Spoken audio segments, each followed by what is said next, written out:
Hello everyone. हमने अपने last video में पढ़ा था किस तरह से ऑक्टाहेड्रल क्रिस्टल फील्ड में डी ऑर्बिटल्स की स्प्लिटिंग होती है। आज हम पढ़ेंगे टेट्राहेड्रल कॉम्प्लेक्सेस में क्रिस्टल फील्ड स्प्लिटिंग।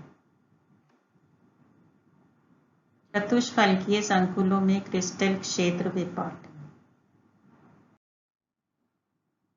यहाँ हम देख सकते हैं कि किस तरह से एक क्यूब और एक ऑक्टाहेड्रल कॉम्प्लेक्स और एक टेट्राहेड्रल कॉम्प्लेक्सेस आपस में ज्योमेट्रिकली रिलेटेड हैं। अगर हम ये क्यूब देखें तो इसमें ऑक्टाहेड्रल कॉम्प्लेक्स अगर हम देखें तो ऑक्टाहेड्रल कॉम्प्लेक्स में क्या होगा, सेंटर में, इस क्यूब के सेंटर में एक मेटल आयन है और इसके सारे फेसेस जो हैं उनके सेंटर में लिगेंड्स हैं। ठीक है, तो इस तरह का जो कॉम्प्लेक्स बनता है उसको हम बोलते हैं ऑक्टाहेड्रल कॉम्प्लेक्स। और टेट्राहेड्रल कॉम्प्लेक्स को भी हम इस क्यूब से शो कर सकते हैं। इस क्यूब के अगर हम ऑल्टरनेट कॉर्नर्स पे लिगेंड लगा दें, यानी कि इसके हर कोने, सारे इसके कोनों में को एकांतर पर छोड़कर अगर हम लिगेंड लगा दें तो हमारे पास टेट्राहेड्रल ज्योमेट्री आ जाती है। और सेंटर में इसमें भी मेटल आयन होगा। तो हम देख सकते हैं ऑक्टाहेड्रल कॉम्प्लेक्सेस में मेटल आयन सेंटर पे और लिगेंड्स फेसेस पे होते हैं। और टेट्राहेड्रल कॉम्प्लेक्स में इस क्यूब के ऑल्टरनेट कॉर्नर्स पे लिगेंड्स होंगे और सेंटर में मेटल आयन होगा। तो इस तरह की ज्योमेट्री होती है इन दोनों तरह के कॉम्प्लेक्सेस की। अब हम बात करेंगे आज टेट्राहेड्रल कॉम्प्लेक्सेस की। तो टेट्राहेड्रल क्रिस्टल फील्ड किस तरह का होगा, चतुष्फलकीय क्रिस्टल क्षेत्र। इस तरह से आप देख सकते हैं, सेंटर में या केंद्र में मेटल आयन है आपके पास और इस क्यूब के ऑल्टरनेट कॉर्नर्स पे लिगेंड हैं। तो यानी कि लिगेंड कहाँ से आ रहे हैं, ये हम यहाँ से देख सकते हैं। ये एक्स एक्सिस है, तो ये मेटल आयन की सीध में ये जो होगा ये एक्स एक्सिस का डायरेक्शन है, ये जेड एक्सिस का डायरेक्शन है और ये वाई एक्सिस का डायरेक्शन है। तो अगर हम देखें तो ये चारों लिगेंड्स में से कोई भी लिगेंड डायरेक्टली एक्सिस के अलोंग नहीं आ रहा है। इसका मतलब जो डी ऑर्बिटल्स एक्सिस पर होती हैं, कौन सी, D x square minus Y square और डी जेड स्क्वायर ऑर्बिटल्स, वो सीधे यहाँ पे इन लिगेंड्स के साथ इंटरैक्ट नहीं कर रही हैं, जैसा कि ऑक्टाहेड्रल क्रिस्टल फील्ड में होता था। इसको हम इस तरह से भी देख सकते हैं। ये एक डी ऑर्बिटल हमको दिखा रखी है। अगर ये एक्स एक्सिस हम माने इसके अकॉर्डिंग और इसको हम जेड एक्सिस माने, तो एक्स एक्सिस और जेड एक्सिस के बीच में इस ऑर्बिटल के लोब्स हैं। तो ये कौन सी ऑर्बिटल हुई, डी एक्स जेड ऑर्बिटल। और लिगेंड्स आप देख सकते हैं यहाँ ऑल्टरनेट कॉर्नर्स पे लग रहे हैं। तो ये जो डी ऑर्बिटल्स हैं, ये ऑर्बिटल्स भी एक्सिस के बीच में है, ऑर्बिटल्स के लोब्स, और लिगेंड्स भी एक्सिस के बीच में से आ रहे हैं।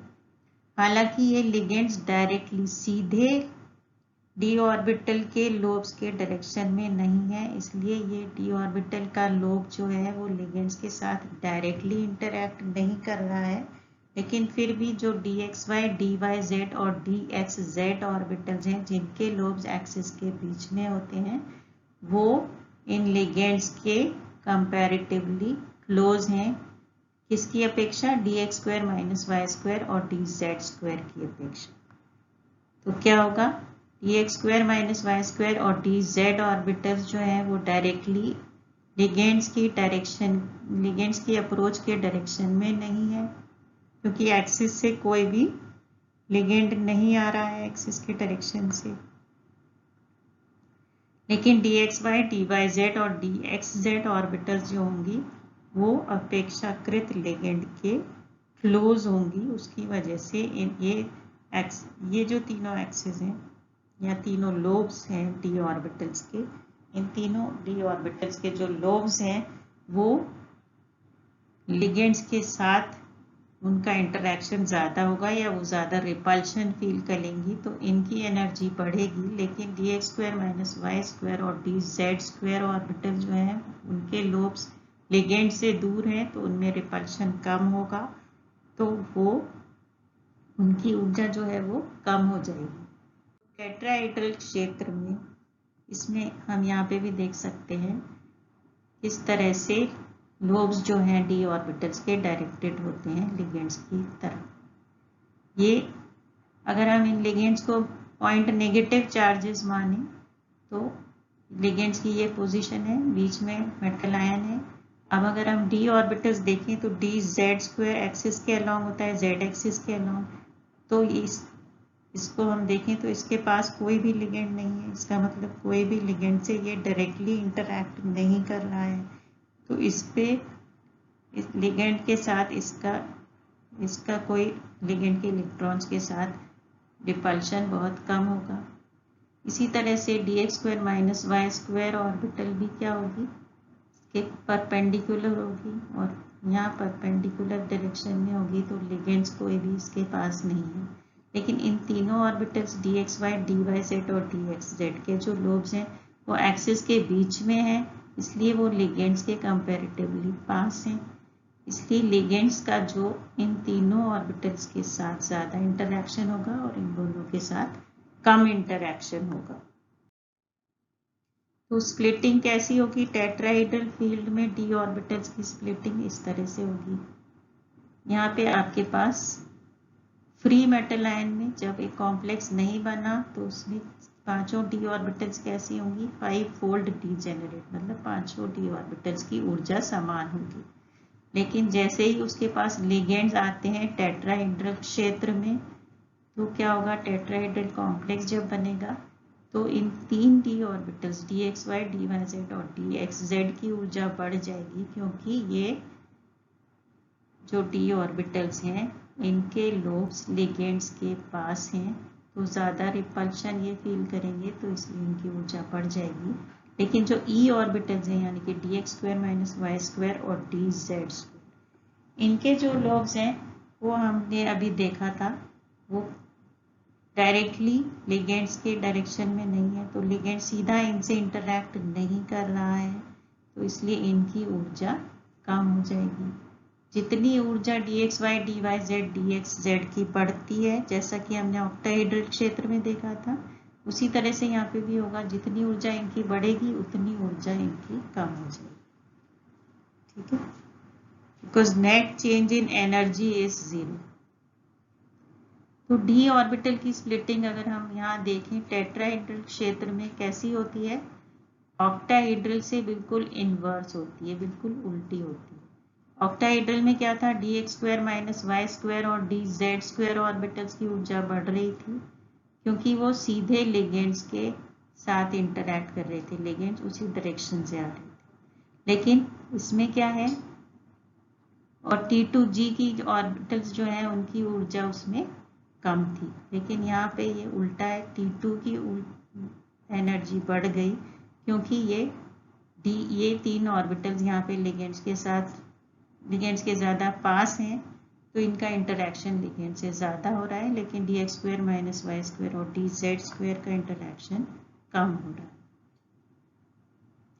तो इन दोनों के बीच में ये जो दो सेट्स ऑफ ऑर्बिटल्स हमारे पास आ गए, इनके नाम क्या होंगे, ये E ऑर्बिटल्स और ये T2 ऑर्बिटल्स, और दोनों के बीच में जो एनर्जी डिफरेंस है वो उसको हम यहाँ पे भी 10dq बोलेंगे, और अगर डेल्टा के टर्म्स में हम उसको बोलें तो उसको हम यहाँ डेल्टा T लिखेंगे। T का मतलब यहाँ पर है टेट्राहेड्रल, और इसको हम क्या बोलेंगे, क्रिस्टल फील्ड स्प्लिटिंग एनर्जी। अब यहाँ आपने एक चीज नोटिस की होगी कि यहाँ हमने E और T2 में G नहीं लगाया है। ऑक्टाहेड्रल में हम इन ऑर्बिटल्स को क्या बोलते हैं, EG और T2G, लेकिन यहाँ हम इनको बोलते हैं E और T2, क्योंकि ये हमने लास्ट वीडियो में भी मैंने बताया था आपको कि जो G जो लगता है वो G किसके लिए लगता है, G का मतलब है गिरेड मतलब सिमेट्री। तो जो ज्योमेट्री सिमेट्रिकल होगी उसमें हम G लगाते हैं, जो सिमेट्रिकल नहीं है उसमें G नहीं लगेगा, क्योंकि ये टेट्राहेड्रल ज्योमेट्री जो है या टेट्राहेड्रल कॉम्प्लेक्सेस जो है उनमें सेंटर ऑफ सिमेट्री नहीं होता है, सममिति का केंद्र नहीं होता है, इसलिए ये सिमेट्रिकल ज्योमेट्री नहीं है, इसलिए हम यहाँ पर G नहीं लगाएंगे। क्रिस्टल फील्ड स्टेबलाइजेशन एनर्जी या CFSE का मान हम चतुष्फलकीय संकुलों में किस तरह से निकालेंगे? सेम वैसा ही फॉर्मूला है, लेकिन यहाँ पे क्या है, अब E ऑर्बिटल्स की ऊर्जा कम हो गई, तो E ऑर्बिटल्स की ऊर्जा -0.6 से कम हो जाती है और T2 की ऊर्जा जो है वो +0.4 से बढ़ जाती है। तो फॉर्मूला हमारे पास ये हो गया -0.6 delta T NE + 0.4 delta T NT2। यहाँ NE है number of electrons in E orbitals और NT2 बताता है number of electrons in T2 orbitals. इसका हम एग्जाम्पल लेके कैलकुलेट कर सकते हैं। T2 कॉन्फ़िगरेशन अगर हम देखें तो E ऑर्बिटल्स जो है वो कौन सी हैं, लोअर एनर्जी की हैं। 2 ऑर्बिटल्स हैं, दोनों ऑर्बिटल्स में एक एक अनपेयर्ड इलेक्ट्रॉन होगा, लेकिन T2 में कोई भी इलेक्ट्रॉन नहीं है। तो CFSE की वैल्यू क्या होगी, -0.6 × 2, क्योंकि 2 इलेक्ट्रॉन्स हैं तो × 2 हम करेंगे, तो डेल्टा टी लिखेंगे यहाँ पे, तो हमारे पास ये वैल्यू आ गई -1.2 डेल्टा टी। क्योंकि T2 में कोई इलेक्ट्रॉन नहीं है, इसलिए इसका बाद वाला टर्म 0 हो जाएगा। इसी तरह से हम एक और एग्जाम्पल लें D6 कॉन्फ़िगरेशन का। तो D6 में क्या होगा, E में 3 इलेक्ट्रॉन्स हैं और T2 में आपके पास 3 इलेक्ट्रॉन्स हैं। अब E ऑर्बिटल्स कौन सी हैं, लोअर एनर्जी वाली। कितनी ऑर्बिटल्स हैं, 2। 2 में से दोनों में एक एक अनपेयर्ड इलेक्ट्रॉन जाएगा, उसके बाद थर्ड अनपेयर्ड इलेक्ट्रॉन जाएगा T2 में। T2 की तीनों ऑर्बिटल्स भरने के बाद E में वापस एक इलेक्ट्रॉन आएगा और पेयर बन जाएगा। तो E की जो 2 ऑर्बिटल्स हैं उनमें से एक में इलेक्ट्रॉन पेयर है और एक में अनपेयर्ड इलेक्ट्रॉन। तो इसकी CFSE की वैल्यू हम कैलकुलेट करें तो यहाँ होगा -0.6 × 3। Number of electrons in E orbital 3 है और +0.4 × 3, T2 में भी 3 इलेक्ट्रॉन्स हैं आपके पास, प्लस पाई। यहाँ पे E ऑर्बिटल में एक इलेक्ट्रॉन पेयर है हमारे पास, तो पाई क्या है, पाई पेयरिंग एनर्जी। तो एक इलेक्ट्रॉन पेयर है, इसलिए हम 1 पाई लगाएंगे। तो इसकी वैल्यू हम कैलकुलेट करें तो हमारे पास आएगा -1.2 डेल्टा टी प्लस पाई। इस तरह से हम सभी D0 से D10 तक के लिए हम ये वैल्यूज निकाल सकते हैं। तो CFSE की वैल्यूज D1 से D10 आयंस के लिए यहाँ दे रखी हैं और इसमें हम देख सकते हैं कि नंबर ऑफ D इलेक्ट्रॉन्स अगर 1, 2, 3, 4, 5 हैं तो उनकी वैल्यूज जो हैं वो 6, 7, 8, 9, 10 नंबर ऑफ इलेक्ट्रॉन्स के समान है। D5 में वैल्यू 0 है और D10 में 0 है। D4 में यहाँ -0.4 डेल्टा टी है, D9 में -0.4 डेल्टा टी है। तो ये सारी D1 से D10 की वैल्यूज हैं, लेकिन इसमें यहाँ पे हमने पाई नहीं लगाया है, यहाँ पाई भी लगेगा। तो जितने नंबर ऑफ इलेक्ट्रॉन्स पेयर्स होंगे उतने ही नंबर ऑफ पाई हमको यहाँ पे ऐड करना है। अब हम देखते हैं अष्टफलकीय और चतुष्फलकीय संकुलों की जो CFSE है उनके मान में क्या डिफरेंस होगा। तो टेट्राहेड्रल कॉम्प्लेक्सेस और ऑक्टाहेड्रल कॉम्प्लेक्सेस अगर हम दोनों को कंपेयर करें तो हम देख सकते हैं कि डेल्टा टी की वैल्यू जो है वो बहुत कम होती है और डेल्टा ओ की या octahedral crystal field splitting energy है वो बहुत ज़्यादा होती है। तो ये एनर्जी डिफरेंस को अगर हम कंपेयर करें तो डेल्टा टी जो है वो 4/9 ऑफ डेल्टा ओ होता है। तो ये डिफरेंस, एनर्जी डिफरेंस क्यों होता है, डेल्टा ओ डेल्टा टी से ज़्यादा क्यों होता है, उसके 2 रीजंस हैं। एक है नंबर ऑफ लिगेंड्स। हम जानते हैं ऑक्टाहेड्रल कॉम्प्लेक्सेस में 6 लिगेंड्स मेटल के साथ इंटरैक्ट करते हैं और टेट्राहेड्रल कॉम्प्लेक्सेस में 4 लिगेंड्स मेटल के साथ इंटरैक्ट करते हैं। तो 6 लिगेंड्स होने की वजह से इसमें ज़्यादा रिपल्शन होगा, रिपल्शन ज़्यादा होगा तो स्प्लिटिंग ज़्यादा होगी, और इसमें कम लिगेंड्स हैं, कम रिपल्शन होगा तो स्प्लिटिंग कम होगी तो एनर्जी डिफरेंस कम होगा। दूसरा इसका रीजन है ऑक्टाहेड्रल कॉम्प्लेक्सेस में जो लिगेंड्स मेटल के पास आते हैं तो वो सीधा direction of approach of ligands जो है और डी ऑर्बिटल्स के जो लोब्स हैं उनका डायरेक्शन सेम है, इसलिए वो डायरेक्टली इंटरैक्ट करते हैं। लेकिन टेट्राहेड्रल कॉम्प्लेक्सेस में डी ऑर्बिटल्स जो है वो सीधा लिगेंड्स के साथ उनका इंटरैक्शन नहीं होता। dxy, dyz और dxz ऑर्बिटल्स के जो लोब्स हैं वो लिगेंड्स के पास होते हैं लेकिन सीधा लिगेंड्स के डायरेक्शन में नहीं होते हैं, तो यहाँ इंटरैक्शन थोड़ा सा कम होगा, इसलिए रिपल्शन कम होगा और ऑक्टाहेड्रल में रिपल्शन ज़्यादा होगा। यहाँ हम देख सकते हैं इस क्यूब में हम दोनों तरह की ज्योमेट्रीज दिखा रखी हैं। ऑक्टाहेड्रल वाइट वाले जो लिगेंड्स हैं वो ऑक्टाहेड्रल कॉम्प्लेक्सेस हैं, तो ऑक्टाहेड्रल में एक्सिस के अलोंग से आ रहे हैं, इसलिए ये सीधे dx square minus Y square और dz स्क्वायर ऑर्बिटल्स के साथ इंटरैक्ट करेंगे, इसलिए ऑक्टाहेड्रल में इनकी ऊर्जा बढ़ जाएगी और बाकी तीनों ऑर्बिटल्स की ऊर्जा कम हो जाएगी। लेकिन टेट्राहेड्रल कॉम्प्लेक्सेस इस क्यूब के कॉर्नर्स में यहाँ पे लिगेंड्स हैं, तो इनमें कोई भी ऑर्बिटल जो है वो डायरेक्टली इनके साथ इंटरैक्ट नहीं कर रही है, लेकिन फिर भी dxy, dyz और dxz जो ऑर्बिटल्स हैं वो कंपैरेटिवली क्लोज हैं लिगेंड के, इसलिए इनकी ऊर्जा बढ़ जाएगी और इनकी कम हो जाएगी। लेकिन जो एनर्जी डिफरेंस है वो ऑक्टाहेड्रल में ज़्यादा होगा और टेट्राहेड्रल में कम होगा। जो चतुष्फलकीय संकुल होते हैं वो हमेशा हाई स्पिन होते हैं या उच्च चक्रण होते हैं। Tetrahedral complexes are always high spin. Why? ऐसा क्यों होता है? क्योंकि अभी हमने देखा डेल्टा टी जो है energy difference between E and T2 जो टेट्राहेड्रल कॉम्प्लेक्सेस में होता है उसकी वैल्यू बहुत कम होती है।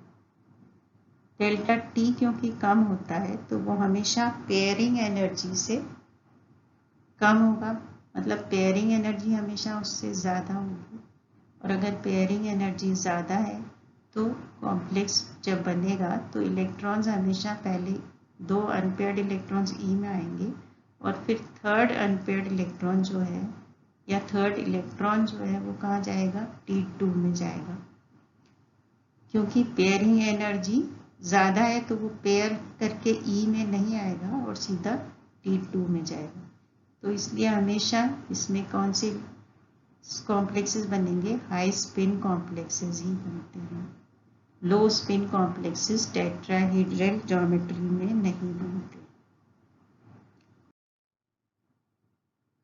तो इस तरह से हमने देखा कि क्रिस्टल फील्ड स्प्लिटिंग जो है टेट्राहेड्रल कॉम्प्लेक्सेस में किस तरह से होती है, और इसमें ये 2 मेन क्वेश्चंस आपके होते हैं कि हाई स्पिन कॉम्प्लेक्सेस क्यों बनते हैं टेट्राहेड्रल कॉम्प्लेक्सेस में, और ऑक्टाहेड्रल कॉम्प्लेक्सेस की जो स्प्लिटिंग है वो टेट्राहेड्रल से ज़्यादा क्यों होती है। तो ये 2 क्वेश्चंस बहुत इंपॉर्टेंट हैं आपके एग्जाम के पॉइंट ऑफ व्यू से। अब नेक्स्ट क्लास में हम पढ़ेंगे स्क्वायर प्लेनर कॉम्प्लेक्सेस में किस तरह से स्प्लिटिंग होती है डी ऑर्बिटल्स की। Thank you.